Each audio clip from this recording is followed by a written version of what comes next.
Good morning, nation. Welcome to another episode of Good Morning Raiders. I am back. We about to go ahead and do the damn thing. Y'all already know what time it is. Appreciate you guys pulling up. But before I go ahead and get any further, let's go ahead and officially kick this thing underway. Here we go.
Chris, protect the shield.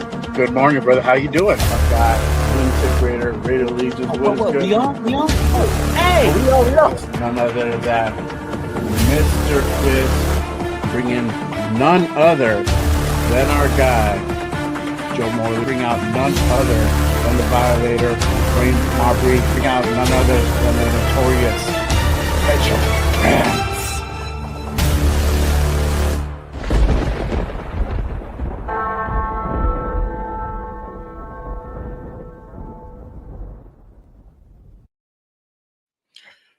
What is good, nation? Good morning, y'all. Welcome to another edition of Good Morning Raiders. I'm your host. I'm Jay Raider. Appreciate everyone pulling up and tapping in on this Saturday morning. Y'all already know what time it is. If you guys haven't done so already, make sure you guys go ahead and head on over and hit the like and subscribe button to this channel, to my guest channel. The description is pinned down below. Appreciate you guys tapping in. It really does go ahead and go a long way to go ahead and support the shows and really get it out to the YouTube algorithms. And salute to everybody on X pulled up watching. Make sure you guys go ahead and hit that follow button if you guys are not following me already. Appreciate you guys. And jump on over to YouTube and be a part of the chat. Salute to everybody here. Before we go ahead and get things in the way, you already know what time it is. I got to go ahead and acknowledge chat. Got to acknowledge my peeps in the building. So really quick salute to my guy, my brother Marcus Banks in the building. Salute to you, my guy. He's already with the Ray. Hold on. There you go. There you go. That's what's up. Shout out to my guy, Marcus Banks in the building. You already know. Robert Penga in the building. Salute, my guy. Appreciate you pulling up. My guy, Raider Nation Jason. Salute, my guy. Appreciate you tapping in. Robert Penga, he's like, I was at the game, boring as hell. Shout out to special teams for wrecking Thursday. Damn, bro. I'm sorry, dog. I'm sorry. I'll be there next year. I'll be there next year. I'll keep you company. We'll, hopefully it's a better year. We could walk out with a dove, man. But I feel you. I feel you, Pink, because I was there the year prior and it was not a vibe. It was not a vibe. Let me just say the least. Shout out to my guy James in the building. Yes, sir. Yes, sir. Appreciate you pulling up. I got to run it back, my guy. Raiders!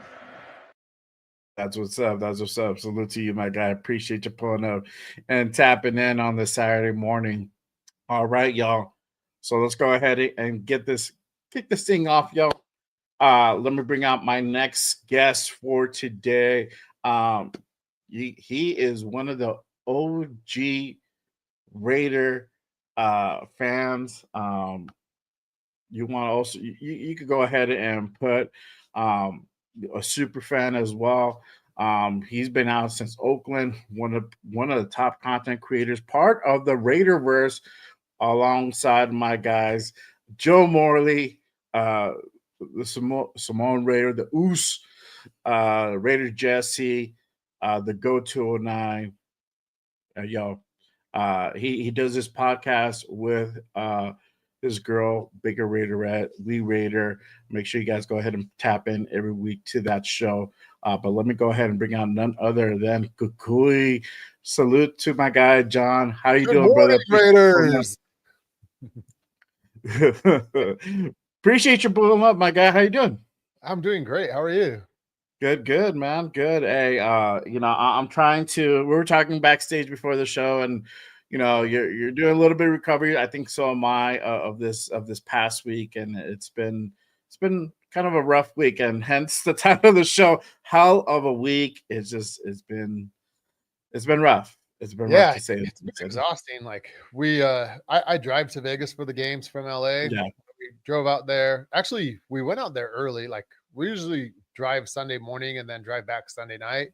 But right. this time we went out there Friday night and we watched like the two Dodger games on Friday and Saturday over there, and then the Raider game Sunday, then drove home. Yeah. And then like Monday morning, like you had to get ready to go to the parade. And then Thursday you got the Raider game again. So this whole entire week has just been hectic. Yeah, it has. It has. I was out there since Friday of last week. I celebrated my birthday over there. So I was out there since Friday, watched both Dodger games on Friday and Saturday, and then we did the Raider game. We met up at Masquerade, and then we did the whole game, and that was actually worth my everything that I did. Because I originally bought my ticket in June, so I had to Oh, bleed. And then I'm like, you know what? Let me check prices. There was something more affordable down at Black Hole. And I'm like, you know what? I'm going to go ahead and live a little and treat myself. And so I sold my ticket and then bought another one. And then I got to sit closer to the game, which was that's awesome. Yeah. So I ended up really working out and then double over. And then it went into overtime. So I'm like, cool, perfect. Like, it was worth it. So yeah, those are little things that kind of worked out, and then I got to celebrate obviously with my family, and it was cool, man. It was a good time for sure. But those losses, man, that Sunday loss was just a heartbreaker, and then you had Thursday's performance, which was kind of like, it was rough to watch. It was rough to watch with so many opportunities to go ahead and really take the lead and take a hold of the game. We failed to go ahead and really do that, and that's kind of what I think the frustration is currently up in arms in Raider Nation for sure. Really quick shout out to my guy Jack Ken in the building. Keep rocking, my brother. Hey, appreciate you. One of my members here at Just Raiders and also a mod member for 2 months. Appreciate you, my guy. If you guys want to be like my guy Jack, make sure you guys go ahead and click that link that's pinned up top in my chat. And it really does go ahead and really help to keep the lights on here at Just Raiders. Appreciate you, my guy, with that super chat for sure. But let me go ahead and kind of keep on going here.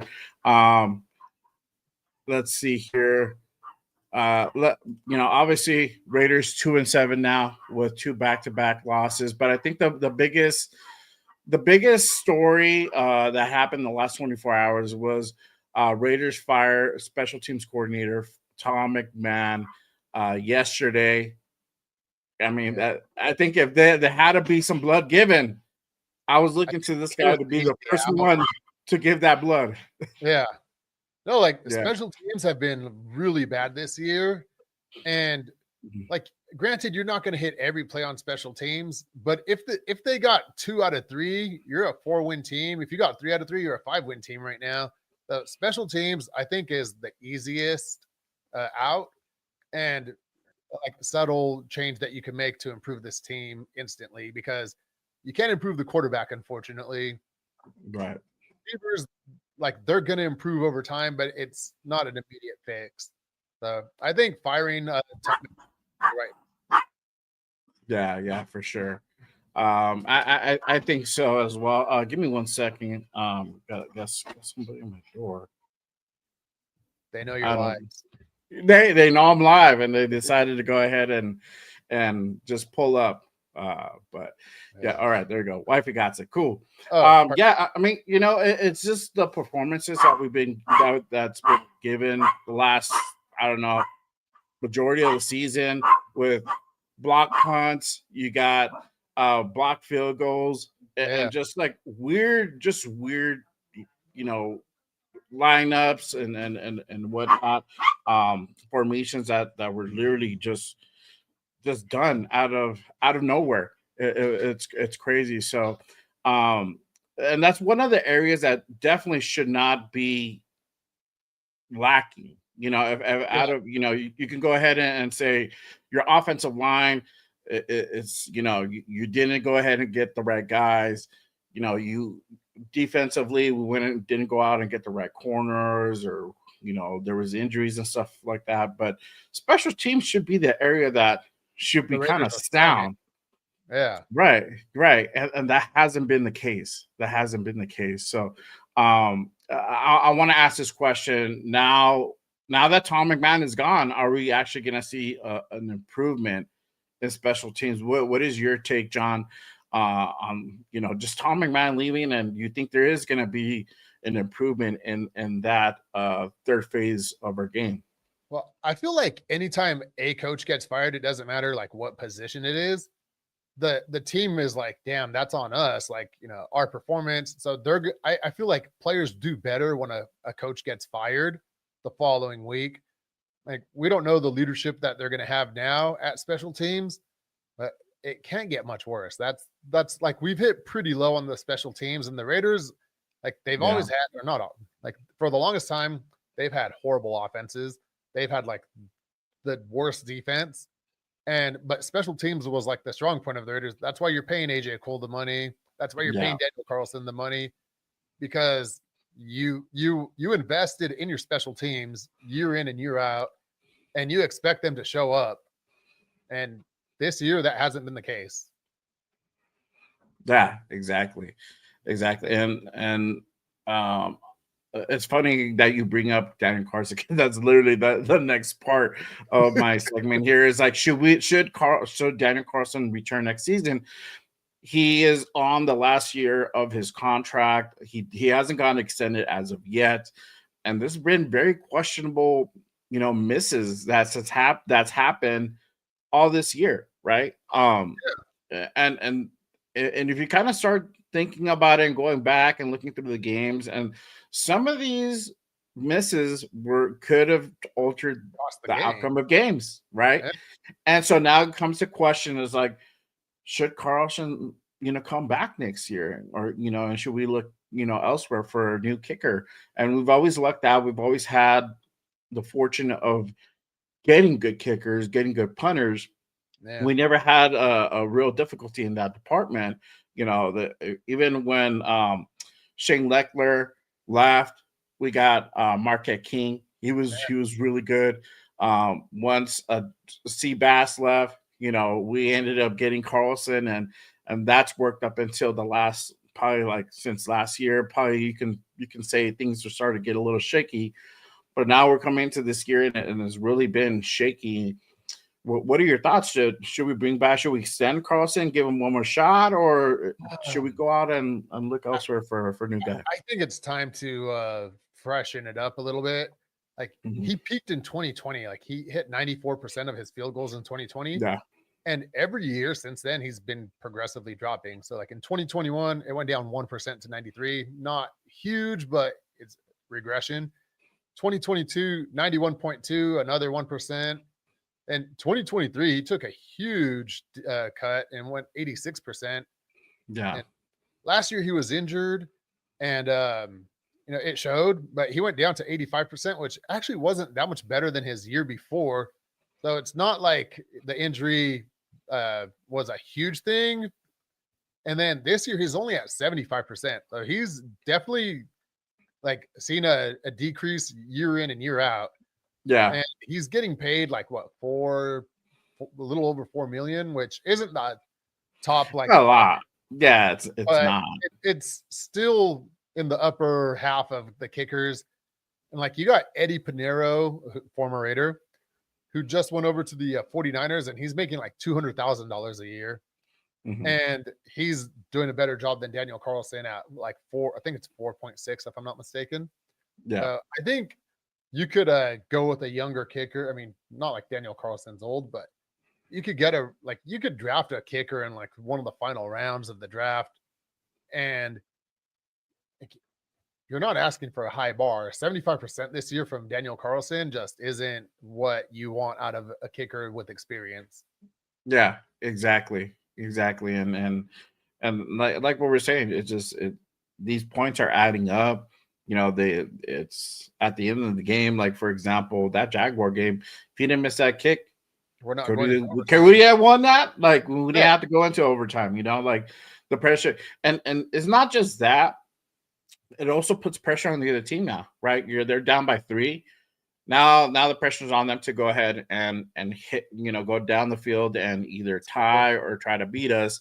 So that momentum, all that is in our favor because we have the lead, the pressure's on them, and they can either rise up to the occasion or fold, right? And then that's also up to our defense to really kind of dictate the way the game comes out. And the defense has been really, really good as far as keeping us in games. And they have, for example, Thursday, literally, game was lost by 3 points. Well, the whole game they kept us in the game. The Daniel Carlson thing, I don't think Pete Carroll when Pete Carroll went for it on 4th down and Geno Smith got sacked. I think if you have a kicker that you rely on, like that's reliable, you're gonna like in Denver, you could kick a 60-yard field goal. I mean, I can't, but like a kicker could. Yeah, exactly. I feel like they're like, we're gonna have to go for it because he can't make it from here. And that ended up not working out, giving the Broncos a short field. The only touchdown they got on the game was from that right there. Had the Raiders kicked a field goal successfully, got 3 points. Broncos have a long field. They're probably not going to get that touchdown. Like a whole different game. I think special teams, the kicker is a very important part. And I think even before the end of this year, you need to bring somebody in to at least give him a scare. Like, oh man, I might not be the starter. Like, next week. Like, I need to get my act together. Yeah, exactly. So, hopefully, with the departure of Tom McMahon, we can go ahead and start seeing an improvement on some of just the basic stuff. And they've already named an interim. Let me go ahead and pull this up real quick and also shout out to Raiders Resistance. If you don't follow Raiders Resistance, make sure you guys head on over to Instagram and X. Give him a follow. But this was posted out yesterday. Raiders have already named Darius Swinton as their interim special teams coordinator per Pete Carroll. So he will now take over the reins until the end of the year, until they find either somebody to go ahead and replace Tom McMahon permanently, or they go ahead and give him the nod. But hopefully this can go ahead and at least point us in the right direction as far as gameplay on special teams. And I'm telling y'all, and I'm pretty sure like everybody right now watching, it's like, it's special teams. Who cares? Right? But it does play a factor. I go back into that Bears game. Yeah. That crushing, disappointing defeat. And also too, it took me like a week to recover from that. If you get the proper personnel on that field goal attempt, that probably doesn't get blocked. And then that tell, I don't know if you knew about the tell, right? So he was the long snapper was kind of giving a little sign that right. Coach. Yes, exactly. That's 100% on the coach. That's something that he should have picked up from the get-go. Like, hey, you're doing something that's kind of tipping your hand. You need to stop that. Let's go ahead and work on your long snaps. That's a repetitious thing. That's a 100% coachable thing. That didn't happen. They were surprised that they didn't block more that game because they knew. Yeah. And that was funny. Their long snapper is the one that let the guy who ended up blocking it know, like, hey, their long snapper has a tell. Keep a lookout in the game. He caught that, and then he just started timing it. It just ended up working out that he actually got the timing down 100% at the very end on that kick. So repetitions. You keep repetitions. working on it. Shout out to him. Yeah, shout out to him. That dude, he got it. You can't be mad at that. No, But we can well, be I mad mean, at our we guys. lost because we lost, but Yeah, no, for sure. I'm mad at our guys for just like letting that happen. That's yeah. more on them. But let's go into so let's start off with Sunday's game. We lose in overtime. It started off a little bit slow, and Oh then yeah. it started gearing momentum in the second half, and we started connecting with Brock Bowers. Thank God for Brock Bowers in that game, and he really made Gino look pretty good. We had a complimentary with Ashton Genty, and we were rocking and rolling. We fell short at the end, and as much as I want to put that on Gino, and I look back, I mean, I could, we got the end here, you could put it on Gino, right? But Yeah. you could have, he had a lane open up, he could have ran it in. You had Ashton Genty open in the flat as well. And then he was on a one-on-one situation. If you would have got on the ball with that corner, I think it was a corner that was on him. So you had him on a one-on-one situation, which Genty has a high probability of most likely go ahead and scoring at that point. So it was all those factors. But what are your biggest takeaways from that game? I mean, I think the most obvious was the missed extra point that sent the game into overtime to begin with. Mhm. The game, yeah, it was really slow. Joe Morley was actually sitting next to us, and like we were exhausted because we watched the Dodger game the night before. And Joe, I go, man, this game is boring. And Joe goes, you want a boring game or do you want to get blown out? He's like, the only chance the Raiders have to win is a boring game. And I was like, oh man, Yeah. like the game was actually going by quick, but it felt like it was long. There just wasn't a whole lot Yeah. of anything going on. Yeah, it was a really slow dull game up into Yeah. the end there, and then it did really start getting exciting. And it was just heartbreaking. I think that was one that definitely we could have, Yeah, you walked out definitely of could there have. with the win. Yeah, crazy. And then we move ahead to Thursday's game, and that was another close game, loss to the Broncos, and that was also another boring game. It was a Yeah. lot of back and forth. We struck first, great. I loved it, but after that, we didn't do anything, and also it felt like we were just getting stuck midfield, like both teams, like nobody can like move past like the 30, Yeah, like it's they like they kept didn't like want getting to to play either team. But yeah, and it was the defenses were both playing lights out, though. yeah, and it was windy. It was windy out Yeah. there. It wasn't like particularly the best climate out there. It got cold, and Denver gets cold. For y'all Oh, don't know, Denver gets cold. Robert Payne can probably attest to that. But yeah. um, I've been to Denver and my seat at the not the last time, but I think it was like 2014 or 2015 I went. My seat had ice on it. Like not just like wow, a little bit of water. There was like I think it might have been snow technically. But Mm, yeah, like I sat in my seat and it melted. I'm soaking wet watching the Raiders play. yeah, But yeah, it gets really cold out there. yeah, for sure. It does.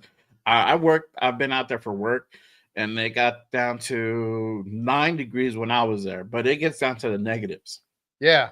really I was quick, there really when it quick. was 14 degrees, and I think, like, after you hit, like, 30 degrees, it's just, like, cold as could be, and, like, hand Mm. warmers don't really work for you anymore. Yeah, no, for sure, for sure.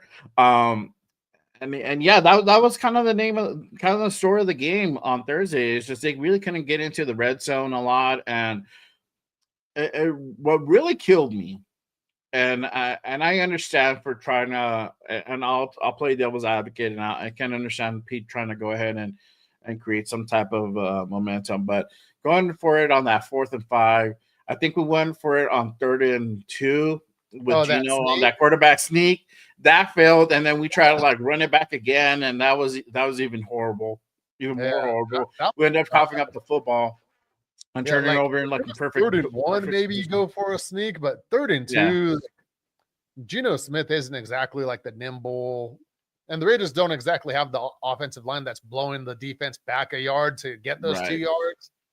Yeah, that was a confusing play to me. That was super confusing, and I was like, what are we doing?" And then we ended up coughing the ball and then giving them like perfect field position. And I'm Yeah, like, "Oh man!" And then next thing you know, they're marched down the field and went ahead and tied it up. And I'm like, "Oh, great, okay, cool." We go up tied, into the half, and then we didn't do anything the second half, and it was up until like again, I think it was another turnover. And then they ended up getting going down the field. Well, they were in great field position. I think they were at the 5 or something like that, and they ended up kicking that field goal. Again, the defense doing their job, trying to hold them at bay, yeah, they limited, and that's probably the scoring in the best turnovers. outcome. Yeah, Yeah, and try to get them. And they got the best outcome trying to hold them to the field goal, right? So, um, uh, but ultimately, it was just a bad game. But yeah. would you let me ask you this: would you say like the Raiders look better Sunday than Thursday? Um, well, I like the defense on Thursday. Like they really showed up. Like Caillou Blue got 2 interceptions. So I, Yeah, I like the defense on Thursday night, like especially on a short week. You don't like you lose a day from traveling, and then obviously you have Monday off. So they had a really short week to prepare, and yeah, I feel like the defense showed up. And I feel like if JPJ doesn't get injured early in the game, that offense looks a lot better. So yeah, I'm uh I'm hoping the JPJ injury isn't something too serious, and I think the Raiders, at least they're not spinning in a circle anymore. At least now they like know like what they are and they know where they're headed. I feel like I could be wrong right, because I've been wrong lots of times, but I feel like at least they're competitive now. Like that's the first step. Like you got to keep the games close because they haven't done that in ages. Keep the game close. You're not gonna always have a freak interception. Like as much as I want to blame Geno Smith, like Ashton Genty hit him in the body Mhm. or chest, bounced up, took a bad bounce, and the Broncos just happened to intercept it. Like you're Yeah, not going to have that week in and week out. You're not going to have the missed field goals every week. Um, just all these bad things that happened. Like you're cleaning those, working on cleaning those up. And once you reduce those, I feel like you're going to be a lot more competitive and actually come back, turn around and win a few of these games. yeah, yeah. No, for sure. There is an improvement in as far as offensive game playing, but it's still some of the decision making that just kind of makes your head scratch, and it just kind of like, what are Yeah. we doing? But it is improvement now. Going back to what you just mentioned, um, in that Thursday game, JPJ and Parham did get hurt versus the Broncos. They were out, and for JPJ, it looks like it's an ankle injury now. It looks to for at first glance when I was looking at it, it didn't seem too bad, but he had to get helped out. Yeah, how helped off the walked off the field. field, right? He didn't get carted off, but he walked off, Yeah. and that gave me some hope. But I guess it ends up being worse than what it actually looks like. I don't know the prognosis as of yet, Yeah. but it looks like he's going to be out for some time. Ooh. Dylan Parham, I think it was another ankle injury as well, or a knee injury, something like that. He don't know the prognosis on him either, so I don't know how long he's going to be out. I'm not too high on Dylan Parham anyway, so for me that's fine. But I think the big blow here is really JPJ being going down, right? And then that kind of goes to ask you, like, where do you go with the O line now, right? You have Colton Miller, he's out. JPJ is now, Dylan Parham's out. So that leaves Meredith. You got DJ Glaze, the original two guys. Yeah. Forsyth's a replacement. And now you got Alex Kappa, which most likely he will go ahead and start now at left guard, or excuse me, right guard. And then they put in Will Putnam at left guard, right, for that game. Now I don't know if he's going to continue to start, but what do you think? Where do we go with the O line? Is it time to finally see Caleb Rogers and Charles Grant? Is it now we're 2-7? Is it time to go ahead and let the rookies play, or are we going to go ahead and see what we saw on Thursday with Alex Kappa and Will Putnam and still Forsyth at left guard? Man, I feel like you did some like shenanigans to get these extra third round picks, like trading down the second round. And like third round picks, they have to play at some point. Like if you're not going to play them now when you really need offensive line help, when are you going to play them? Are you saving them for next year? Like, or are they just not panning out? They're not good. Right. And you got to admit you made a mistake in your draft. Yeah. So I say play them. Like, yeah, you're right. They're 2-7. You're the division's out of reach now. You're just building for the future. You want these young guys to get the reps in so that hopefully they do pan out. And next year you have two solid guys who maybe one of them becomes a starter. Like, not saying you're going to hit on every draft pick, Right. but if you get one starter out of the two, like you're 20% of the equation for the offensive line is solved right there. You got a young guy for years. But if they're not good, then they're just taking up like a practice squad space at this point. Yeah, for sure. Really quick shout out to my guy Raider Knight. He says if our O-line could get anywhere, it's no JPJ for a while now. Our O-line is pure Swiss cheese.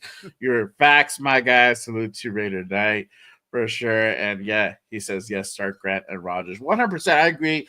You have nothing to lose at this point. No. You know, and my thing is I feel that Pete needs to stop coddling these guys.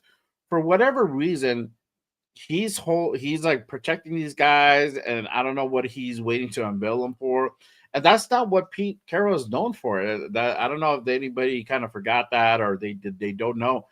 He's notorious for playing rookies. For some reason, he's doing the opposite this year and really like protecting these guys and really like having them like, you know, not get as much burn and really set out the sideline. Al Davis syndrome, like, you know, the end of Al Davis's life, he wanted to win now, so he's like overpaying these veterans, like trying to bring people in that could win. I feel like Pete Carroll's in that similar situation. He wants to win now. He doesn't want to like what he's done his entire career is like played rookies, let them grow, let them learn, develop his system. I feel like now he's like, okay, we need to win some games right now. Obviously, a veteran is going to give you the best chance to win, but it's not good for the long run. Right. But my thing is this: we have a veteran like, you know, Forsyth out there, which he had an awful year the year prior. You're not going to win any games with that. And you know, he's good for like an immediate patch. Like, hey, you need to come in and be there, start for 2 games. Let this kid, you know, get ready to go ahead and come in, and you're just going to go ahead and be. You're going to be sitting behind them until you're needed, unless somebody else goes down. Then that's where you come in. That I could see that part. You can sell me on that. But you're like, hey, he's giving you his best chance to win, which we've seen the footage. Or, you know, if you haven't seen the footage, go take some footage on Zone Foresight with the Seahawks last year. It's not pretty. And we're seeing it too. Now, has he played better? Yeah, he's played better, but still, it's not at the caliber it should be. It's now nowhere near the caliber of Colton Miller at all. No. My thing is this, like you said, we went out and drafted these guys in the 3rd round. These guys don't suck. The 3rd round picks have some talent, or at least show some promise of talent.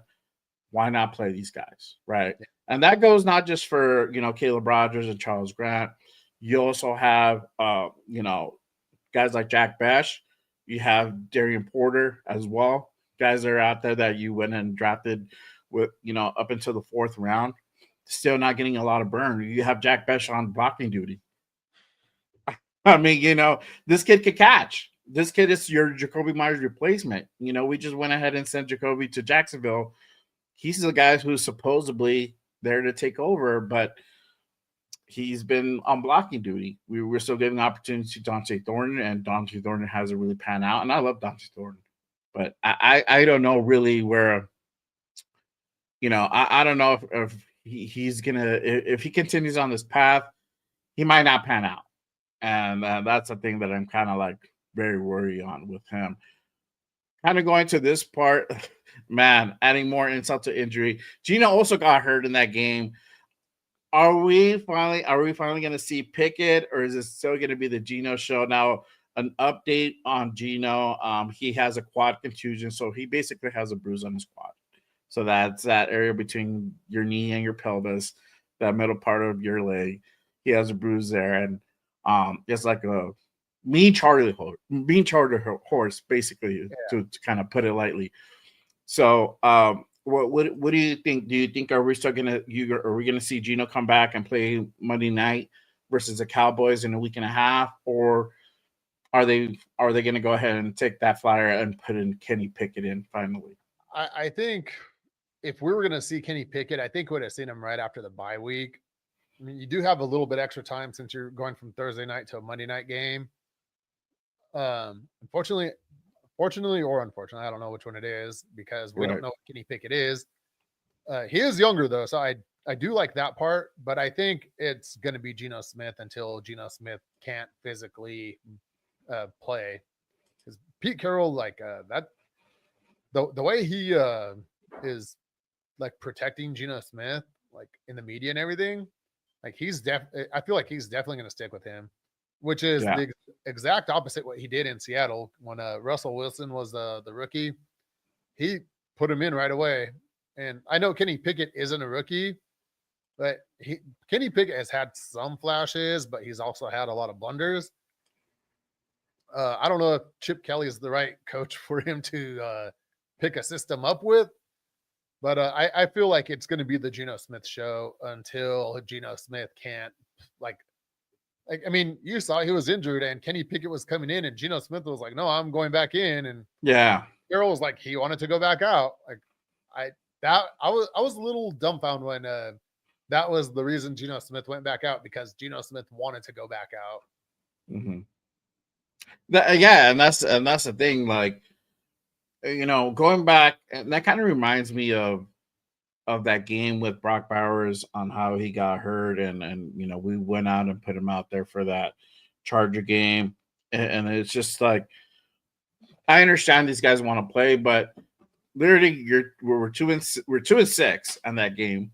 You're down. Yes, you're down by a field goal, but it's not like we're gonna go ahead and just like win 7-8 straight games and we're gonna go ahead and be in playoff contention. It's not, not how it works. Be as much as you want it to, it's not. You have, and especially if you want to go ahead and play Gino for the long term, you got to ride with your backup. Got to ride with your backup and see what he can do. Start him off. So however you guys want to go ahead and work it in, but let him go ahead and play, because you got Gino on one foot. How accurate is he going to throw? He's already struggling throwing. Yeah, he's already struggling. Yeah, and then you're gonna, okay, cool. You're gonna hand it off to Genty, and he's on one leg hobbling, trying to hand it off, and there's a lot of things that could go wrong at that point. And then also too, you don't know how bad that injury is. You could probably make it potentially worse by keeping Gino out there. So it's just a lot of decision making like that. We finally got Brock Bowers. Thank God that he's back, and Yeah. he looks really really good, and it looks like he didn't miss a step. But if we would have kept out Brock for the last, I don't know, for like those 3 games and really let him, or 4 games, to let him heal up, maybe the record could have been different. Maybe he would have been in and be a part of games that we could have like potentially gone out there and win, right? But we don't know. But it's decision making like that kind of like makes me want to pull out my hair, for real. And I just don't know. Sometimes I'm just like, whatever, like it's a whole Pete reasoning, whatever you want to call it. It just frustrates me. But I wanted to ask you this question, right? Because you were there Sunday, and then you watch. Obviously, you're watching on Thursday. Brock Bowers. So going back to Sunday, Brock Bowers had 12 receptions, And this game, he had one reception, one credited reception. He had like 3 targets on Thursday, but 3 targets to Brock Bowers. Literally, he was lighting it up on Sunday. It was a Brock Bowers show, and really got us in contention to pull out a win on Sunday. What are your thoughts when you see something like this, where it's like night and day? Yeah. Well, I feel like Geno Smith, he knows he can't afford to throw an interception. Obviously, Brock Bowers is going to be covered a majority of the time, but he's going to be forcing the ball in. And by forcing the ball in, he's going to increase his opportunity to throw an interception. I think that's really on his mind right now. Like, he doesn't want to throw an interception, so he's trying not to force balls. The offensive line, like JPJ going down is like, I can't, like, I hate making excuses, but like that, he's a big part of that line. The Broncos had 6 sacks, and they're on pace to break the record for the most sacks in a season. They were like, we knew they were going to get to him, and Geno Smith takes a lot of sacks. So it's like really bad. It was a bad matchup from the beginning, and then losing 2 offensive linemen just made it worse. I feel like the combination of everything, like, I'm sure if he could get the ball to Brock Bowers 10 times in a game, like, why wouldn't you do that? So I feel like it wasn't necessarily Geno Smith like trying to avoid Brock Bowers. It's just more the double coverage, like not a lot of time to throw. Even like the whole offense wasn't clicking very well, and I think you got to get some type of continuity going before you could start forcing the ball to Brock Bowers. And missing your prime receiver, like the only guy that could spread the field open because he got traded, like that probably contributed as well to like the Broncos being able to focus more on Brock Bowers. Right. My thing is this, because going back, and I saw some clips. There was some separation created, but I agree with you in one part. I don't think it falls necessarily on Geno. I think it was a play calling that was designed that they did not go towards Brock Bowers, and like we abandoned the run at one point also on Thursday as well, and that's a play calling thing. So that goes on to Chip Kelly. And that kind of boggles my mind. And on my post game, I was like, what was the reason behind that when you went so heavy on Brock on Sunday, and then you literally shied away from him where there was opportunities to go ahead and create for Brock, or Brock was open, and that's also, you can go ahead and put it a little bit on Geno. Geno needs, he doesn't have the best eyesight, but regardless of whatever, or regardless of the fact, he needs to go ahead, and if he sees Brock open, go ahead and throw it at the numbers, right? Yeah. And it just was not done, and that literally that could have changed the outcome of the game drastically. Oh yeah, right? Maker. Oh yeah, 100%. I haven't really heard the reason behind it. I think somebody had said that he was just getting double teamed a lot, but there was opportunity as well where he did create separation, and he was open, and the ball just never got to him, and it was a lot of Lockett in the game on Thursday. That what I noticed. Yeah, well, he has like Geno Smith and him have like the most connection, obviously, because they played before, and Lockett is a veteran. But yeah, you definitely need to design more plays specifically to get Brock Bowers the ball. It doesn't matter how you get him the ball, just get the ball in his hands and let him dictate how he's going to get from point A to point B. Right. Exactly. And he could do that. We see him do that, the spectacular one-handed touchdown catch on Sunday. And those are the plays that he can do. We just need to go ahead and give him the opportunity, Obviously, if he's double teamed, that's a different story. But if he's on a one-on-one matchup, there you go. That's him all day. So long as you don't overthrow it or underthrow it, then you give him a catchable ball, he's going to go ahead and try to make that catch. Speaking of Lockett's impact, he was very quiet on his debut, but then come out this game, he was He was, he had 5 receptions in this game.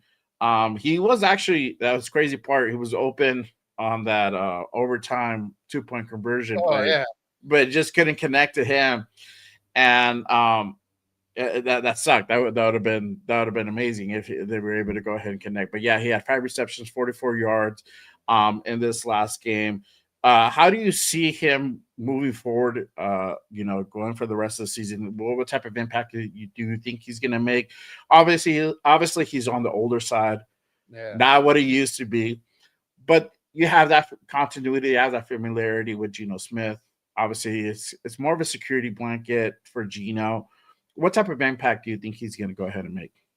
Um, I think he's going to make a little. I don't think he's going to make a huge impact because he's not a superstar like a true one wide receiver. Like he's Mhm. not going to blow the top off the defense, but he is going to get separation. He is going to get open. He could be like a crucial chain mover. Like it's 3rd and 5. You need a could be like he could get you that first down on a 3rd and 5, 3rd and 6, something like that. But he's not gonna like get like a 56-yard reception. He's not gonna cause the defense to like we need to double team this guy. But he's gonna be a solid piece to the puzzle. But you got to find somebody else besides Brock Bowers. Like Dante Thornton needs to come down with those catches. Like they drafted him because he's the big Calvin Johnson figure. Like he's Mhm. fast, he's big. Now he just needs to come down with those balls. If you get Dante Thornton able to just catch some of those longer passes, it's going to open up the field for Brock Bowers, Tyler Lockett, Ashton Genty. Like, but right now the Raiders don't have that deep threat, and I think that's what's Yeah. hurting the most. Yeah, for sure. And I'll ask this question right now. Should Dante Thornton be a decoy now?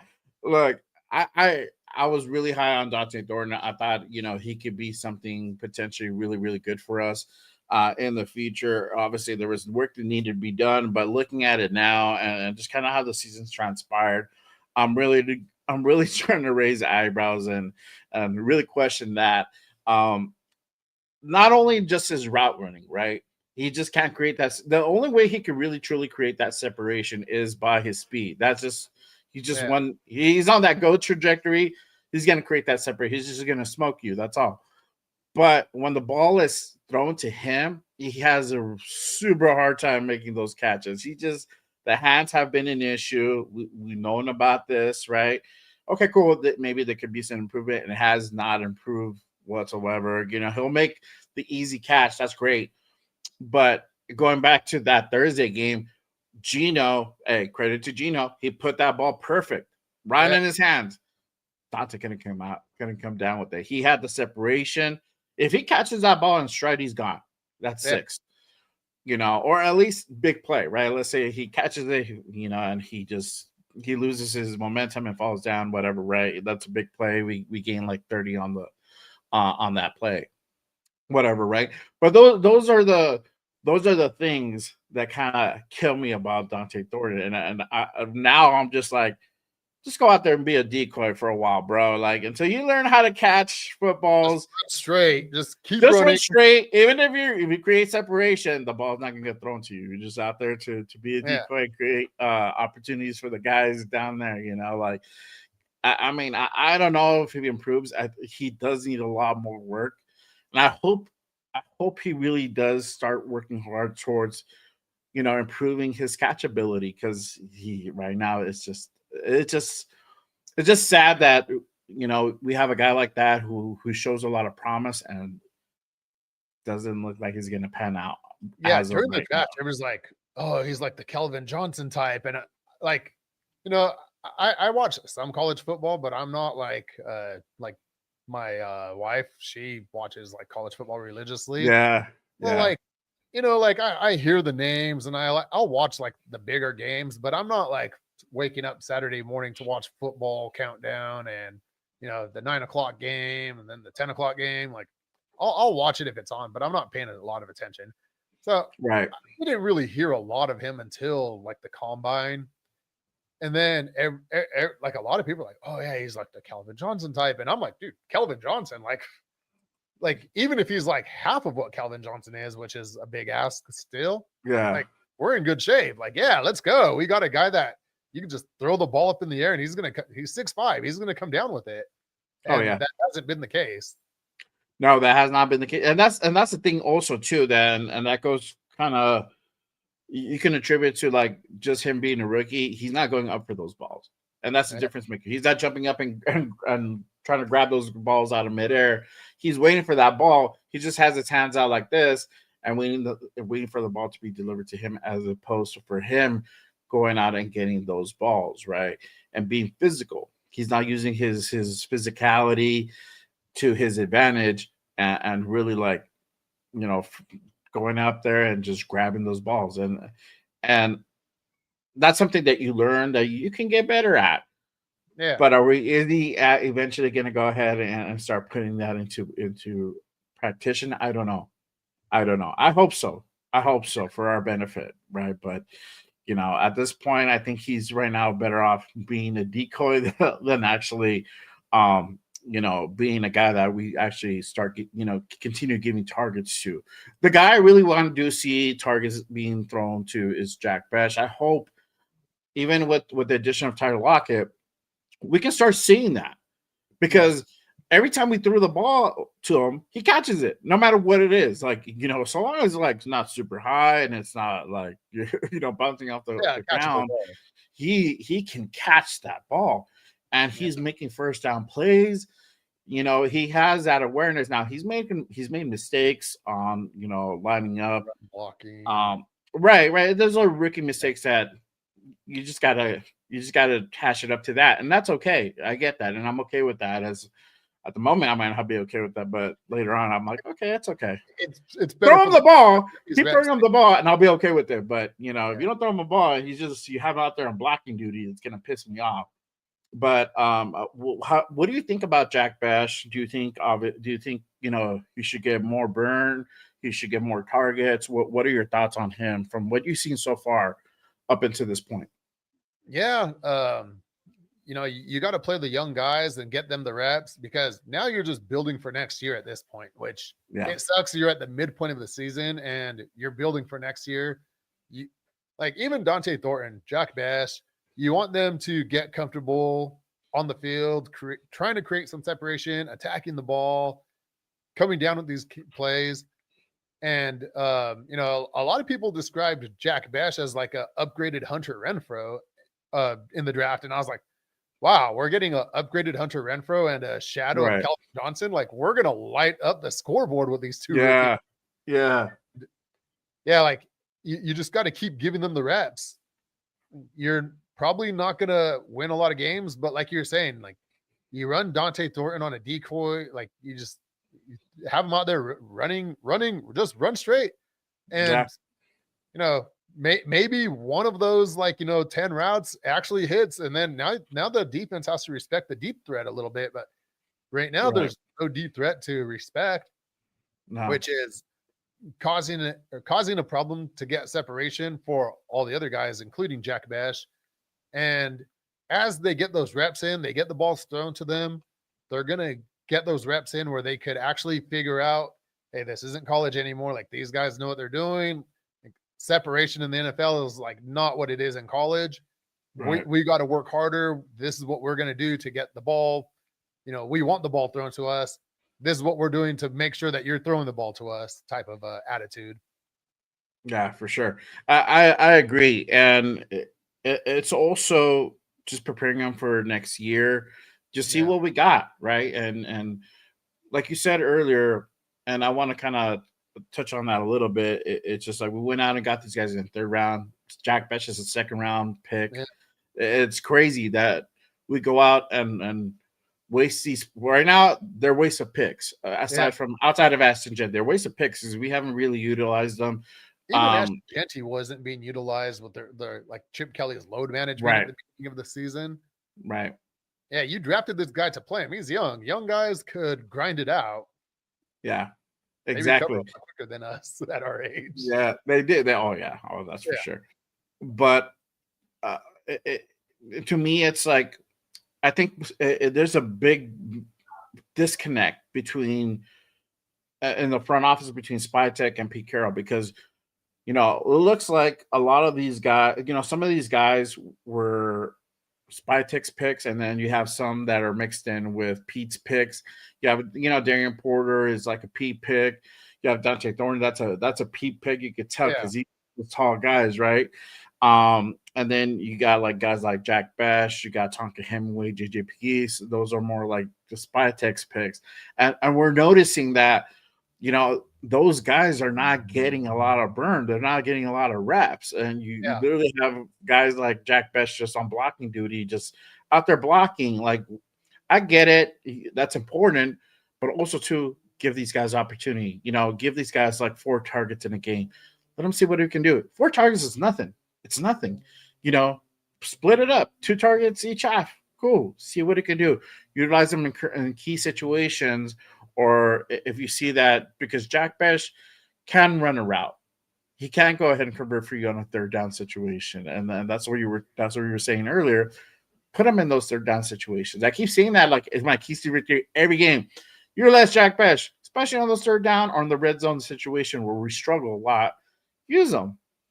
You never yeah, know. You might get something from that kid, but you don't know until you don't give him the ball. And that's the thing that we kind of go back and we just scratch our heads. There's a lot of head scratching this yeah, season. yeah. There's Again.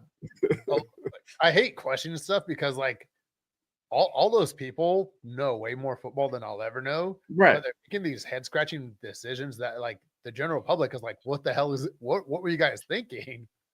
Yeah. If you have guys like, like us, like, we got people in the chat, whether however your football IQ is, whether it's good, it's mid, it's, whatever. If you have like general people scratching their heads, I have wifey sometimes, she puts out very valid points a lot of times. And I'm like, she's not the football. She is not football savvy like that. And if you have a person like that tell you something else, it's like, okay, what the fuck is Yeah, going on? And it's shit like that. So I just hope that eventually we can just start doing the most basic fundamental stuff and just play good, solid football. We're starting to. It's happening little by yeah. little, but You're it's seeing just the taking a very evolution. time. Yeah, exactly. But with that being said, I mean, we're 2-7. Season, for all intents and purposes, the division. Obviously, we're not contending there. Forget about playoffs. But where do we really go from here? Do we officially mark this time as evaluation mode? Time to play the rookies. Time to evaluate some of the guys that are here on the 1 years, because we have a lot of guys that are on 1 year contracts that are playing for jobs right now, or are we still going to try to continue to win games? What's your thought process on this point now? We just went through 9 games. We played 9 games through this season. Where do you think we go from here? Where do we think we go from here, or where do I Where do hope you think we should go from here? And okay. then what is realistically you think it's going to happen? Realistically, I think because Pete Carroll knows he's like, he probably like he has a 3-year contract with a 4th-year Right. option. I think he doesn't want to go out like as a guy who won 4 games in a year. He wants to win games, but I feel like they should go for get the young guys in there, get them the reps, get ready for next year. Like this year is a loss. Just try to be competitive in the games. I'm not asking to go on a 5-6 game win streak. I'm asking to give us more boring games where it's 10-7. Like as boring as that is, you're not getting blown out. Like we went to Indianapolis for the Colts game. Yeah. Before halftime, we were like, let's go get like some pizza or something. Right. We didn't go back to our seats. We walked around the stadium the entire second half of the game because Right. what are you watching? Like it was like what 40 to like whatever. Like Yeah. that's not competitive football. No. Yeah. So just be competitive, play the young guys, let them get their reps in, audition. Yeah, you said we got guys on 1-year contracts. Let them play, see who you want to re-sign, extend them before the season's over if you want, before free agency starts. But start figuring out, get a head start on your 2026 roster right now, which is kind of what I'm doing in fantasy football this week because there you go. I'm playing this guy that he like gave up on the season already, the Raiders. So I already know I'm going to beat him. So I was already looking at like next week, like, okay, I could drop this player and pick up this player because this week they're not going to do nothing, but then I don't have to go through the waivers because they're available right now. So the Raiders need to do the same thing, but not for the week, for the year. Yeah, for sure. For me, I agree. I want to see competitive football. I don't want to see blowout games, close games, boring games. Hey, that's cool. I think my main focus now is really going out and giving those rookies some burn, giving the guys who are really showing promise on the 1 year, give them more opportunities, have them be out there and really see what we got for next year, right? Because we have to start thinking like who's going to go ahead and stay, right? We know where our issues lie. We know where we need to go ahead and improve on, and unfortunately, at this point in the season, it's too late to go ahead and get personnel. It just is. So we're stuck with what we got, but we need to know who's going to be on here for next year, right? I know you're right. Pete's here on the 3-year contract, and he wants to win now, but there has to be a vision that's aligned, and the vision is not aligned. So whether everybody, and this means like Mark to Tom to John Spytek to Pete Carroll and Chip Kelly, if he's still here next year, the vision has to be aligned. Whether everybody's either we're going to win now or we're going to rebuild. And I think I read something on Twitter yesterday that says Pete doesn't want to rebuild. Okay. Well, what solution do you provide for us to be able to win now? Because you still need pieces. Yeah, a lot of them. Gino ain't it. Yeah. So the vision has to be aligned. That's and any going for me. It's coming. I'm gonna put it to you. I'm gonna put it to everybody like this. I come from the corporate world, and they always say you have to have. There's a company vision, your mission statement, or your vision. They put that out there because they want everybody on the same page, and I think that has to happen this next off season. Is just you need to get a fucking vision like put together, and you guys need to go in that same trajectory. You can't have your own agenda. If you guys start having your own agenda, then this is what happens. You draft guys at some guy they didn't want or whatever. I know it's a give and take, but at the same time too, it's like, if your GM's going to go ahead and build your roster, cool. Your coach has to coach them and has to go ahead and implement it somehow and play these guys and not just sit out these guys because they weren't your guys. If they got picked and you agreed upon it, hey, let's go. Roll the dice, put them out there. Let's try to build something here. But everybody has to be in unison. And I feel like there's just a bit of disconnect in that front office. I don't know if they're going to be able to go ahead and really start getting their thing together. From here on out. I hope they do. But really quick, salute to everybody in the building. Appreciate you guys. If you guys haven't done so already, make sure you guys hit that like and subscribe button on this show, on this channel, and also on John's channel, Kukui's channel. We Raider. The description is pinned down below. Make sure you guys go ahead and hit that subscribe on their channel. You guys do have a show every week with you and Baker Raiderette. So it is a good show. You guys have guests as well on there. I tap in. You guys had I think the last time I watched was you guys had Joe on. Yeah. I know Josh guests he's also part of the show as well. Well, Josh, he's been having like a lot of issues in his personal life, so he hasn't been able to come on. We actually, last Thursday was our last Thursday night show. I really like the morning slot. So we're doing Monday mornings at 9 a.m. now from now on. That way, Okay, cool. yeah. Yeah. So I'm like slowly this week has been hell on YouTube. I Yeah. made the biggest mistake. Like I wanted a song for We Raider. And there's like two people who made songs called We Raider. So I was like, maybe I could just pay one of them to have rights to use it. But then I Yeah. was like, I can make my own song. And I was like, this song isn't too bad. So I uploaded it, and then I was like, maybe I should make a few more for like Instagram Reels. And I made them, and YouTube classified me as an artist instead of a content creator. So my Uh-huh. whole entire page, I've been chatting with YouTube and emailing them, trying to get things right. But in the same time, I was like, like the Thursday night football games, most of them suck, and it's not really exciting to like be talking while these games are on. Yeah. And we tried the Monday morning thing, so we're gonna stick to Monday morning. Yeah, that'll be cool. I mean, not there's not a whole lot of people on Monday morning. Yeah, It's just it's Q. Got my boy Raider Jeff. He does the Monday morning quarterback show. And I think that's pretty much it. Maybe like one other person's on Monday, and that's it.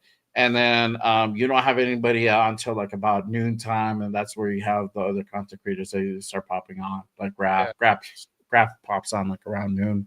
So yeah, that I think that's a good slot Monday morning, and Plus, I don't have to deal with I Monday tap in, yeah, anymore. yeah, for sure, and it's good because then you come off the weekend off those Sunday games as well, and you can just kind of Yeah, go ahead and hit it. I do mine.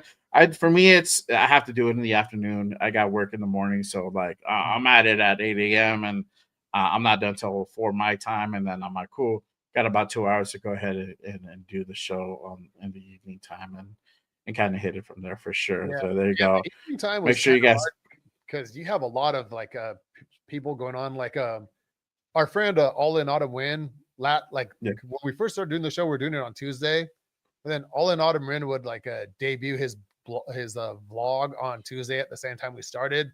So like I yeah, don't want to like be competing with friends, and then like you had all these other people, so we moved to Wednesday, and there's like I think one or two other people that I knew of that were doing shows like on Wednesday evening.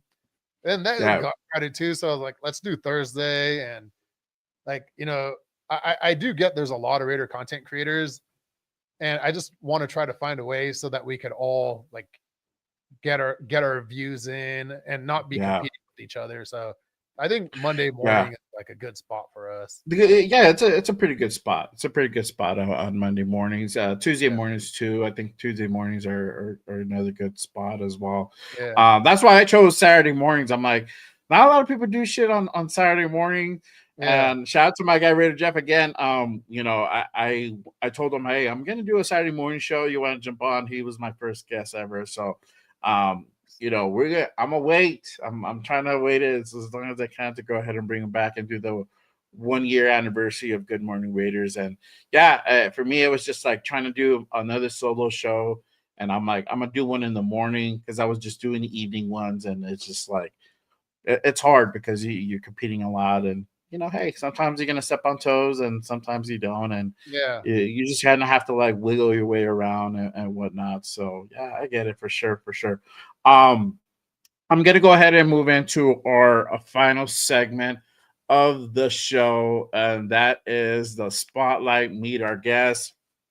So, if you guys are new to the show, I do a final segment at every end of Good Morning Raiders called the Spotlight. This is a time where we go ahead and meet our guest. This week's guest is none other than John Silva, aka Kukui, Raider. So I'm gonna start off with this before I go into get into the nitty gritty. I like to ask this question, and I like to pick everybody's brain on this. Who's on your Raiders Mount Rushmore? And you can have players or coaches, a combination of both. But who is on your Raiders Mount Rushmore? Well, definitely have to throw John Madden on there. And then my favorite player, like even though it's before my time, Jack Tatum. I Mhm. love the way he played, and even though he paralyzed Daryl Stingley, he's like, I'm not going to apologize for the way I play. Like that's how you play the game. like I respect that. Like, Yeah. it's really easy to be fake and like a fake sincere apology and like I didn't mean to do that or whatever. But he's like, that's the way the game is played. That's how we play. So I really respected that. And Mm. let's see. On top of that, I mean, I don't know if there's any current players that I would put on the Mount Rushmore or like in the last like 10 years. But I really like Matt Millen and Bill Romanowski too. I don't know if they exactly Yeah. go down as like the greats, but I met Matt Millen in Napa at training camp, and I just loved his attitude because everybody knows he slapped the Patriots assistant GM or whatever, the owner's son Yeah. or whatever it was. And we were talking to him. It's been really cool. And one of the guys goes, dude, I know that you were never like the star of the team or anything, but you were always one of my favorite players. I don't know why. And Matt Millen responds, probably because I was getting into a fight every week. And I was like, yeah, that's Raider right there. Yeah, exactly. That's old school Raider. Yeah, for sure. Yeah, like that's like the Raiders, the mystique that they have is like, yeah, they're the bad guys, they're fighting, and Bill Romanowski was probably like the last wild loose cannon that the Raiders actually had. So Yeah. my route Mount Rushmore is all defense. Yeah. Oh, I love when we got Bill Romanowski. I was like, hell yeah. Oh Yeah, yeah. And then our defense, it just became like insane. It's like smash mouth. I'm like, I love it. I love yeah. it. No, So yeah, he's on there. He's not on my Mount Rushmore, but he holds a special place in my heart. yeah. No, I met him because one of my friends did a morning show with Bill Romanowski before the Raider games for 95.7. Uh-huh. So the first time they were recording live at like a bar, and I'm like, yeah, let's go support. And you see Bill Romanowski on like TV, and he's like red, just yelling, eyes are popping out. Yeah. Man, do I say hi to him or like do I say hi from a distance? Yeah, just wave at him and it was like, Yeah, okay, what's up?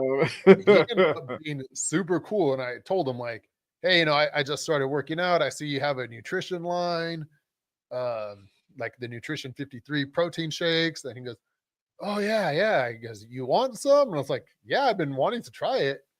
And he goes, well, call my company up Monday morning. Tell them Bill told you to send a package. And I was like, Mhm. all right. So I like Googled Nutrition 53 phone number and I go, hi. Yeah, I was talking to Bill Romanowski and he told me to call you guys up and have me have you guys send me a package. Yeah. And they go, oh, where did you meet him at? And I was like, oh, I was at some bar in Pleasanton. And like, oh yeah. Yeah. So they sent me a big box, protein Yeah. shakes, Wow. Euro 53. I was like, wow, like this is legit. Yeah. Well, so he was always his crazy attitude, and then that just put me over. Like I'm a Bill Romanowski supporter. Yeah. There you go. There you go. He That's was on what's a lot up. of teams. Like, yeah, he was an Eagle, he was a Donkey, he was a 49er, but he had the Raider spirit in him like the whole time. He was like the last rebel or renegade that you got in Oakland. Yeah. Yeah, for sure. Um let me kind of start from the beginning and let me ask you this. How long have you been a Raider fan for? And what was that moment that kind of made you fall in love with like the silver and black? All right. So like growing up, my dad was a Patriots fan, so I was a fan of 31 other teams, not called the Patriots. Yeah, there you And go. then I start like I had like my cousin's husband, I guess he's kind of like my cousin now. Mhm. He was a huge Raider fan. Then I had an uncle that was a Raider fan. A lot of my family was 49er fans. And just the mystique and like the Marcus Allen, Bo Jackson combination.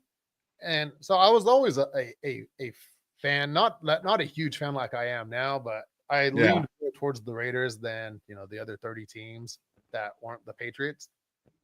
And then when I really like got into it was in 2010. My friend was like, we went to some A's games and it was fun, like because I'd never like I always thought tailgating was retarded, and Mhm. I was like, why would you go to a game early and like hang out in a parking lot? And I went to an A's game, and there was like a lot of Raiders tailgates that would like tailgate together at the A's games. And my friend goes, "Oh, if you think this is fun, like go to the Raider games where they have like their own tailgates." So I went to my first Raider game, the home opener, 2010, and they had asked me if I could cook in the black hole because I had like my discada and I was making carnitas. Yeah. And like I had so much fun. I was like, all right, I want to be part of this every week. So the next week I go to the game and it's like just as fun as the home opener. And towards like the middle of the year, like I'm starting to add like some of these people on Facebook.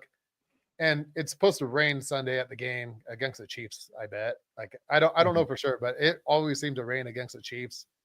Yeah. And I went to go buy a raincoat, and there was like rain jackets were all sold out because it was supposed to rain like in the Bay Area.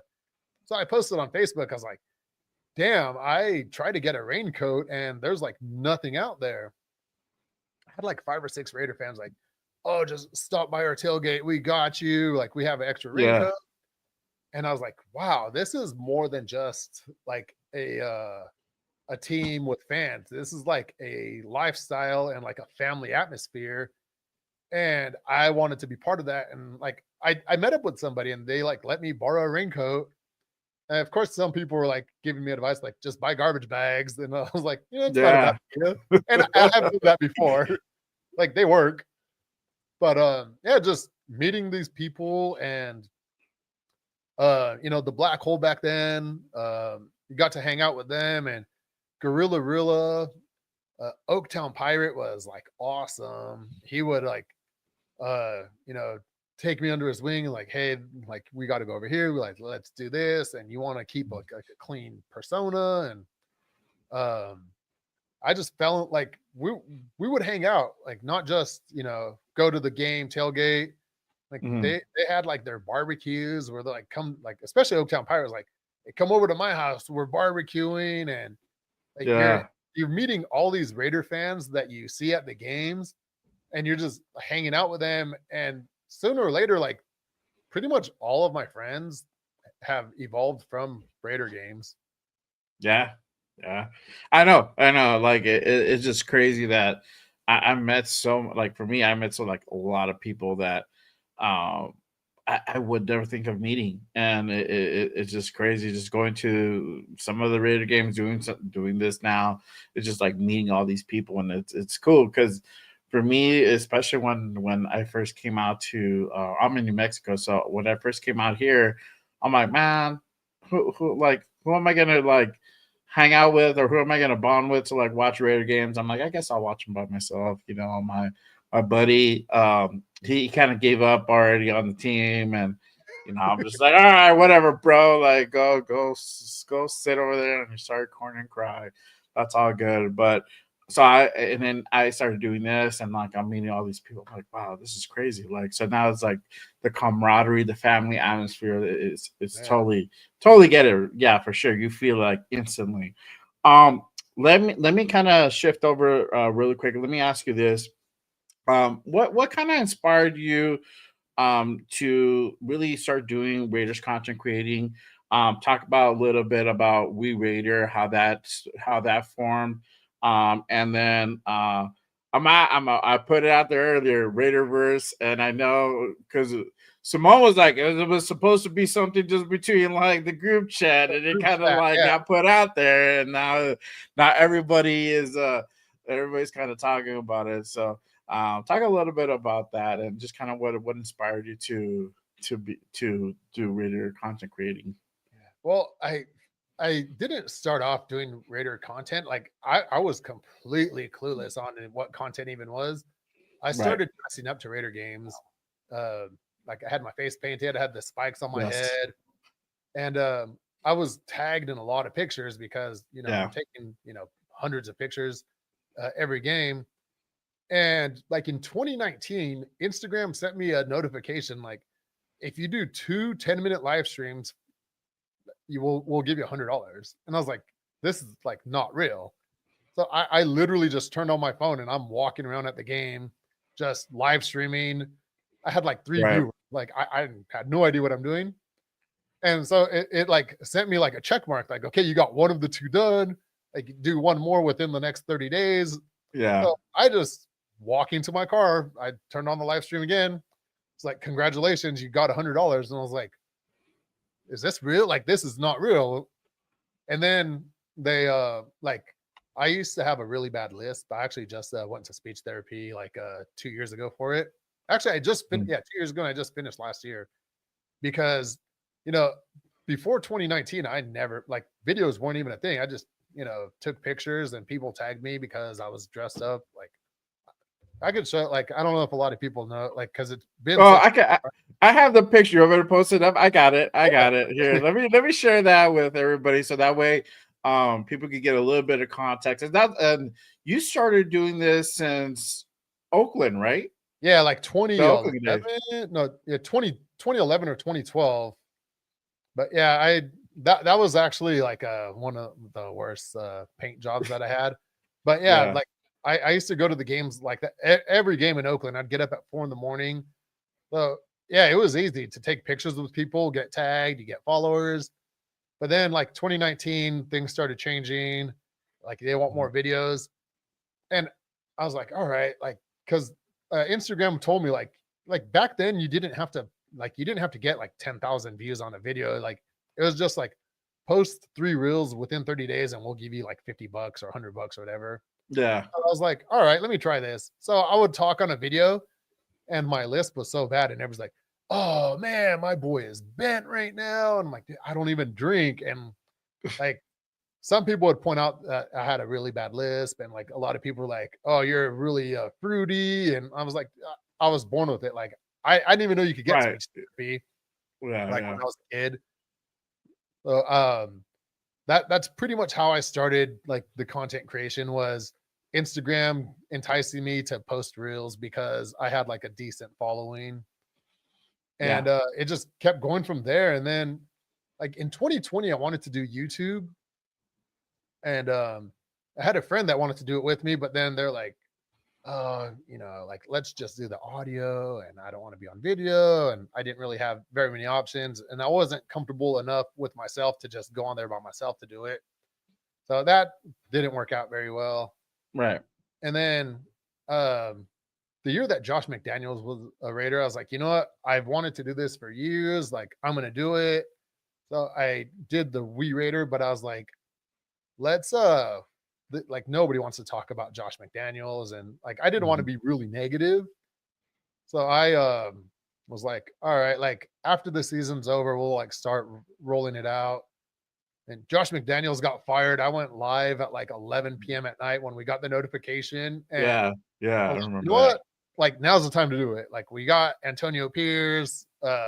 Let's go live. And so I started live streaming then. Mm-hmm. But yeah, you can Wow. blame Instagram for enticing me with, and now they don't pay anything. Like, Yeah. Yeah. That now they don't pay anything, and you have to yeah, do all this other stuff, and well, no, you know. like for reels, they don't pay me anything at all. Like, they'll pay me for a post, but like, you know, a post makes like 45 cents or whatever. But like Yeah. when I first started, I was getting like $300, $400, $500 for a month for posting reels, and I was like, dude, I could do this like all day long. Right? Yeah. And, I wish it was just like that, just posting reels and stuff like that, man. yeah, yeah, those Yeah. those days are long gone. But Yeah. that's basically how I converted from what people call a super fan. Like I don't really like that name, but Mhm. like, you know, I went from dressed up to like live streaming and posting content. And a lot of people didn't catch it, but I actually did. I started dressing up again like last week actually. Yes. Let me pull that up, and this is the updated look. Yeah. I to- I hate wearing masks, and I never wanted to wear a mask. I always did face paint, which took like 3 hours, and driving to Vegas, I just don't have that time. But I saw this mask and it like it's like contoured to your face. So like your lips actually sit inside of like a little groove. So you could move the Okay. mouth. And I was like, Oh, you nice. know what? This is legit. Like I'll go with this. Yeah. So Yeah, I'm a because I know so I was with 805. Shout out to my guy 805. We're at the I don't know, what do you call it, like lounge? I don't know. It was like a lounge trailer, Yeah, whatever, at on Masquerade. Yeah, Masquerade. you had the gear, but you weren't suited up yet. And I'm like, okay.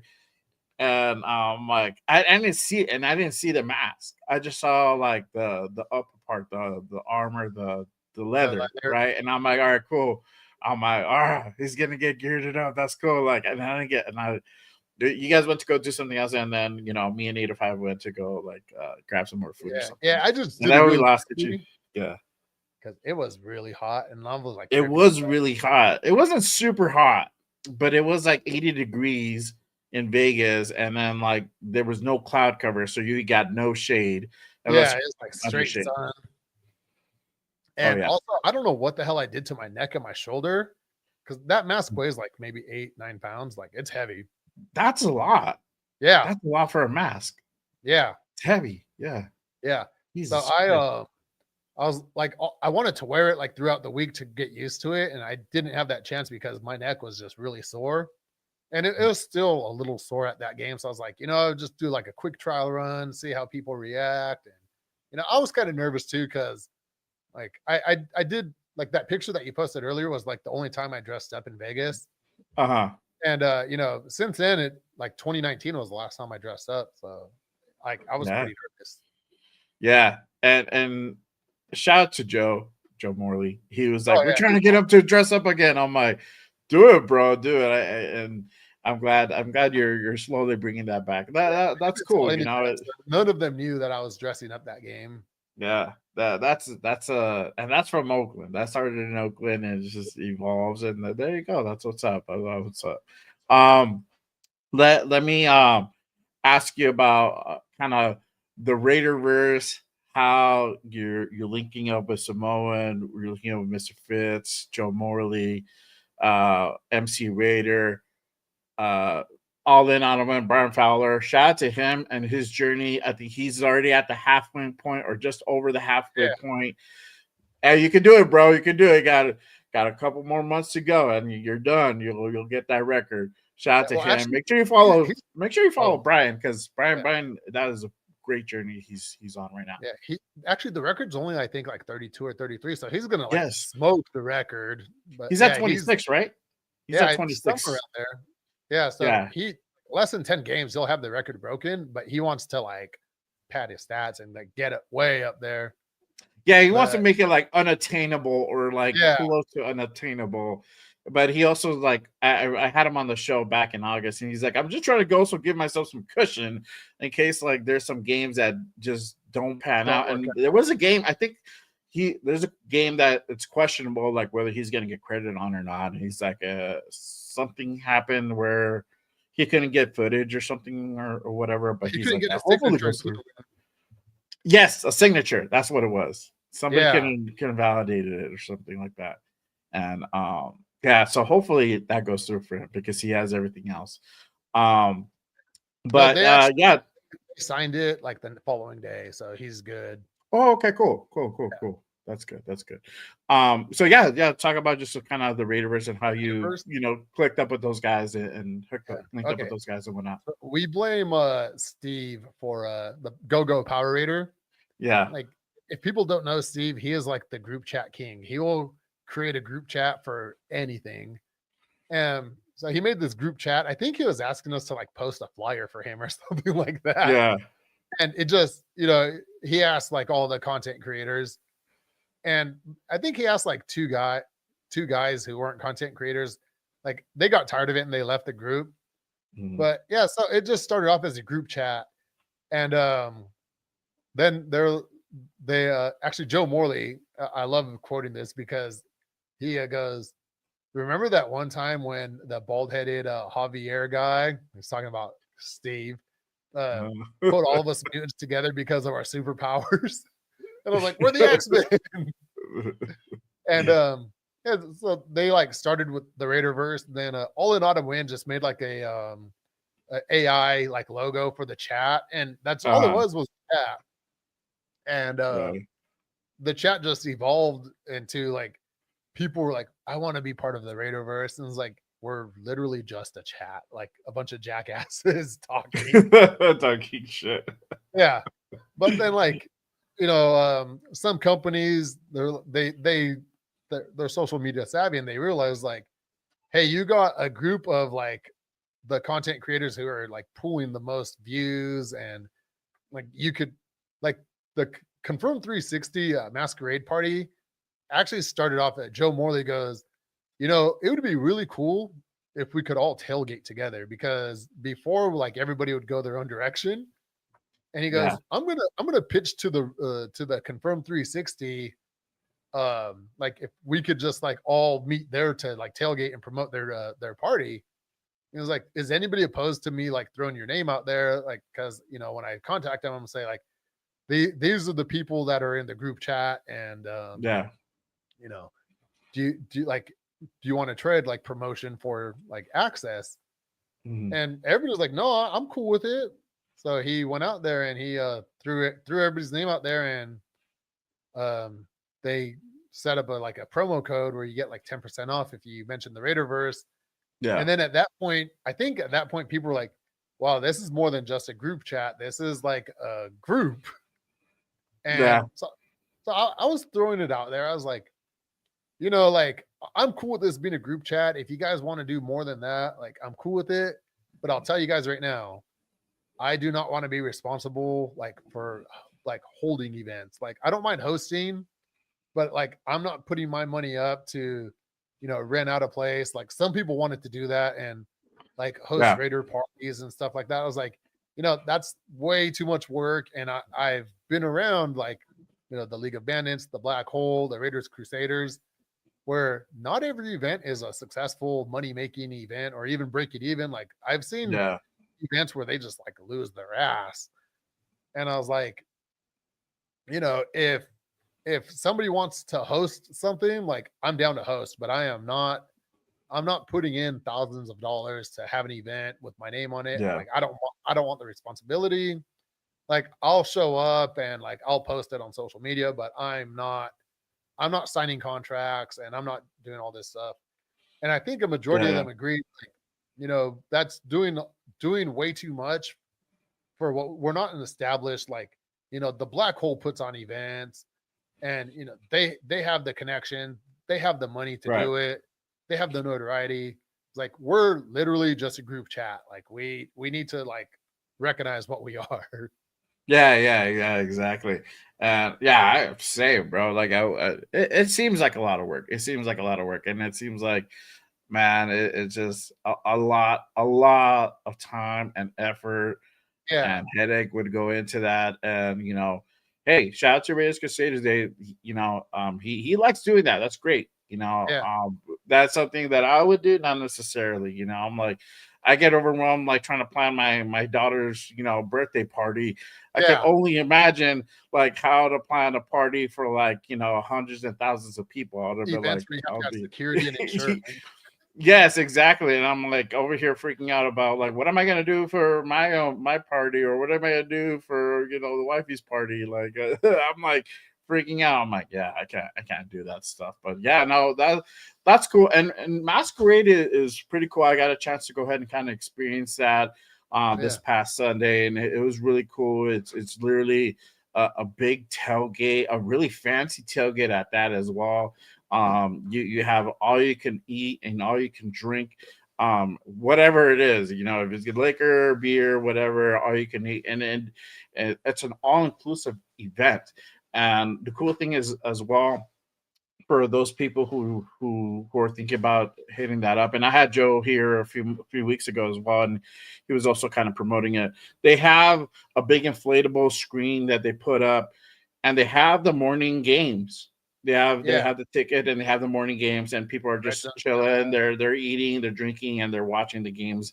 They sit down to like a nice like little table with nice little chairs. It's cool, and it's a good atmosphere. It's a really good atmosphere, and it's a family is welcome. So it is all inclusive. It's a little bit pricey. It just depends what your price point is Yeah, at. But I think it's about like $175. it But depends on literally, they like the prices shift. But mhm. yeah, if you drink alcohol like beer or liquor, you'll get your value out of the Oh yeah, alcohol alone. Yeah, Oh like yeah, I 100%. don't drink, so it's kind of hard for me to get the value. I mean, I do eat a lot of food. I'm not gonna lie, Yeah, but just having a spot to hang out and you have like a place to sit because there's not a whole lot of tailgating going on in Vegas, and yeah, it's not like back in Oakland, like you literally had like parking lots full, like row after row of tailgate in every mhm, section. Like you mhm. couldn't even get to every tailgate in the 4 hours that you had. Yeah, And people are more welcoming to give, a person a beer or like, a couple tacos or whatever. But now you got like what, like maybe a row and a half, 2 rows of tailgaters. Like those yeah, people tailgating, they can't possibly afford to feed the entire parking lot. So yeah. like it Yeah, it and it talk about yeah. J Lot. We're talking for everybody who does know. Yeah, We're J talking about Lot. J Lot. J Lot's awesome. J Lot's kind of throwback to old school like Oakland days. But you're right. It's probably like one or two rows that really do that, and then you have other rows that are just there, just posted up drinking. That's it, Yeah, and that's just for them. It's not like they have the bar set up. Only like a few tents have that set up, and you give a donation, and then yeah. you get a shot, you get a beer, whatever you want, whatever they're offering. So with masquerade, it's like all inclusive. You get literally a full bar, or you can get select Buffet line beers. or You like can go a ahead, line of yeah, food at get buffet. gourmet food, and you get gourmet food. Hey, those sliders and that Cuban slider Oh, yeah, was that good. breakfast, Cuban sandwich was pretty Yeah, it was bomb. It was bomb. Yeah, 805 could attest to that. Shout out to 805. He's like, man, this is delicious. I'm like, yeah, bro, it is. Like, it's yeah. good. So Yeah, and yeah, then they it have, was, like, it the was good fruit time. tray and, like, dessert later on, like, yeah, it's legit, like, you'll get taken care of over there. It is a little pricey, Yeah, but, like I said, if you drink, you're gonna definitely get your money's worth, yeah, and, I believe next year they're gonna have, like, a different fare for children yeah. because right now it's one price, and, like, I'm guessing they probably didn't intend for children to be there because, like, Mhm. dropping $100+ on your kid to like probably have a slider or like a couple tater tots or something isn't really worth it. Yeah, yeah, no, for sure, for sure. Let me go ahead and cap it off with this. Let them know what you have going on, any collabs that we should be looking out for, and kind of where they can find you at. Well, on YouTube, it's We Raider. On Instagram, I just restarted my Kakui Online Instagram again, but I do have like my main page is editing eventually because I'm like always editing stuff. But Yeah, We Raider is where I get a majority of the stuff, and I said earlier, like I try to make a few songs, and YouTube like labeled me as an artist. Like I'm gonna have those songs back online once they clear. Like they confused me with Little Dirk. I don't know how they did that, but yeah. so Um, the We Raider theme song, like the intro song that I made for our YouTube channel, mhm. got classified as Little Dirk. So it like I had to delete it. But Yeah, yesterday, if you went to Little Dirk's YouTube music page, our song was on there. So once that gets taken care of, I'm trying to get more into the entertainment. Like our live stream, we do talk Raiders, but there's like a lot of people that are going to talk like X's and O's and like like the plays and stuff like that. We're trying to be Al Dirk, yeah. uh, Dirt. Yeah, we want to be more on the entertainment side. Like, we want music, like a place for people to go vent, and just have a like a good Raider time. Like Yeah, you, like not everybody could go to the Raider get-togethers, and there's not like I was telling my friends the other day is like back in Oakland, Saturday night, like you didn't have to have a flyer. Like you didn't need somebody to tell you. Like you already knew you're going to Ricky's or you're going to go to the Hilton mhm. because that's where all the Raider fans were hanging out, having a good Right. time. It wasn't a special event. That was like what you do. So Yeah, that was a norm. I'm trying to do that online where people like go hang out together and have a good time and they're entertained. Yeah, yeah. That's what's up. That's what's up. Yeah. My guy. 41 Raider Jeff asked if you're from the New England area originally. I am not. My dad's side of the family lives in Rhode Island. My dad was a military brat, so he was like in Japan, but like my dad's family is all from the east. Okay. Rhode Island is his mom's side of the family, and his dad's side of the family is like North and South Carolina. Mhm. Yeah, so that's why my dad's a Patriots fan, and that's why I'm like not a fan of the Patriots. Yeah, you're like, oh, I'm on the opposite. There you go. Yeah. Yeah. No, My guy Jeff is from Rhode Island. Yeah. oh, nice. Yeah, my aunt and uncle live out there. Yeah. My Yeah, he mom was the knows. guy. He was the guy. Yeah, he was the guy holding up the black hole. He's a black hole president for the New England chapter out there. So he came out that game that you guys were out there. They went to the Al Davis Memorial and Oh they yeah, got him holding the flag. I think it was with the VP of his chapter, and he came out on the commercial break coming in into the game. So that was funny. That's what we call him, Hollywood Raider Jeff. Not mistaken with Hollywood Raider Jeff. So Hollywood. yeah, Yeah. Don't want to confuse the two. don't want to confuse the two, but yeah, no, that's a little inside joke. I don't know, but yeah, he's out there too. So there you go, small world, Oh, yeah. nice. Small world. Yeah. My aunt That's owns cool. a nail salon out there, so like I don't talk to her like regularly, like we do talk, but yeah, she probably knows like half of Rhode Island. I heard Ron super small, so Yeah, I don't put the it past it. gossip is at the nail salon, I'd imagine. I would expect for sure, man. But hey, but yeah, make sure you guys go ahead and pull up to We Waiter now on Mondays, 9 a.m. Pacific. You guys are on the West Coast, Yeah, so make sure you guys go ahead and hit the subscribe button on his channel. You do it with your wifey, Baker Raiderette. yeah. That's one of your co-hosts alongside another person as well. So make Yeah, sure you we guys go ahead and definitely tap in. like I'll go to the Raiderverse group chat and I was like, hey, if anybody's free to like live stream, I'm online right now. And like sometimes Brian All in Autumn Wind will chime in, or Yeah. Joe Morley or MC Raider will show up like unexpectedly too, because they won't say like, Yeah. oh yeah, I'm free or anything. I'll just be live streaming, and then it's like their screen pops up and I'm like, oh, like, all right, we're bringing MC Raider on the show. There you go. There you go. I know that's awesome. That's probably one of the best ways to go ahead and do it. Just kind of like do it off the cuff and just Yeah. do it kind of informational. For me, I do the opposite. I have to like pre-plan everything. I'm like, all right, let me get everybody kind of on a schedule so that way I can kind of know my schedule in a bit. So Yeah. but that's what happens with kids, because kids put you on a schedule. I'm like, damn it. I fail at scheduling, so I'm like, Yeah. you know what? Let's just try to get this. Let's wing it, because I make plans. I like, do something, and like it always falls through. So even with Yeah. traveling, like there's one time I booked tickets in advance, and that was to go to Hawaii. I've never been to Hawaii, and so we're like, yeah, let's go to Hawaii. So we booked our tickets like 4 months in advance, and then that's when COVID happened. I was like, you know what? Like planning stuff out just isn't for me. Yeah. Yeah, It's hard. I just It's hard. yeah. For sure, for sure.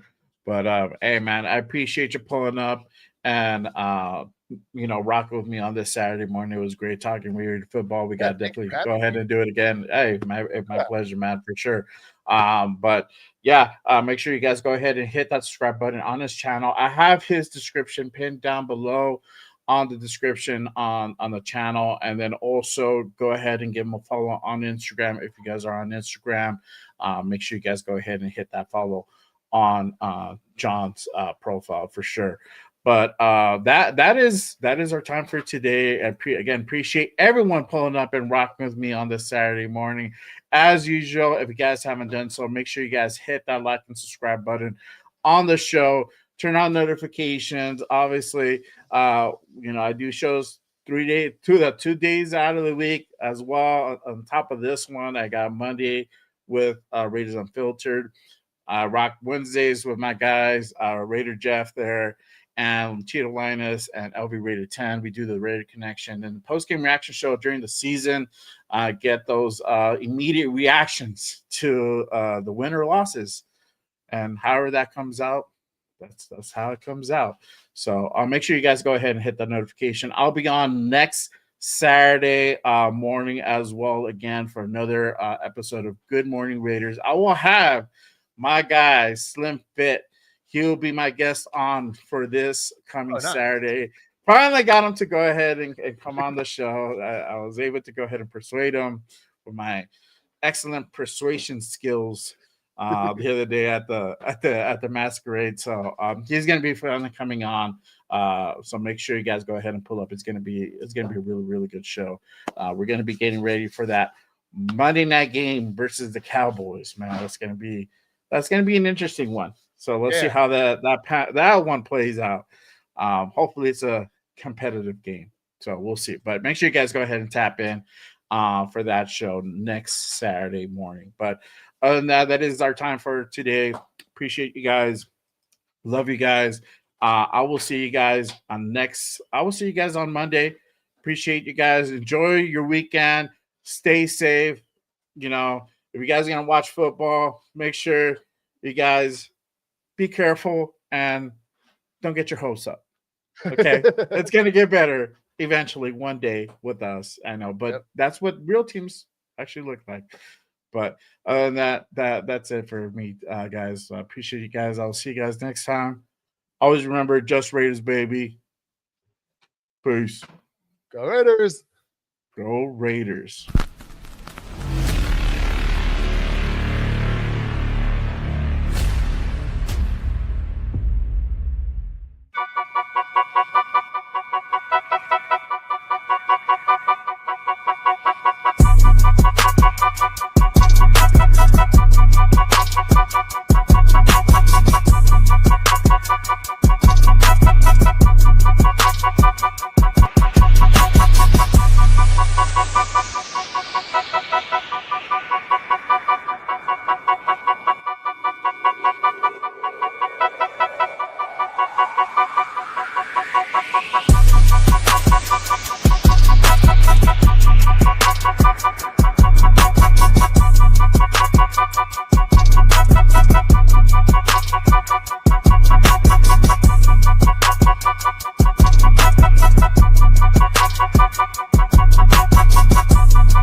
Protect the shield. Good morning, brother. How you doing? My God, Raider Legion. What is good? We on? Oh, hey! We on. None other than Mr. Fist, bringing none other than our guy, Joe Morley, bring out none other than the Violator, Wayne Marbury, bring out none other than the notorious Hedgehog.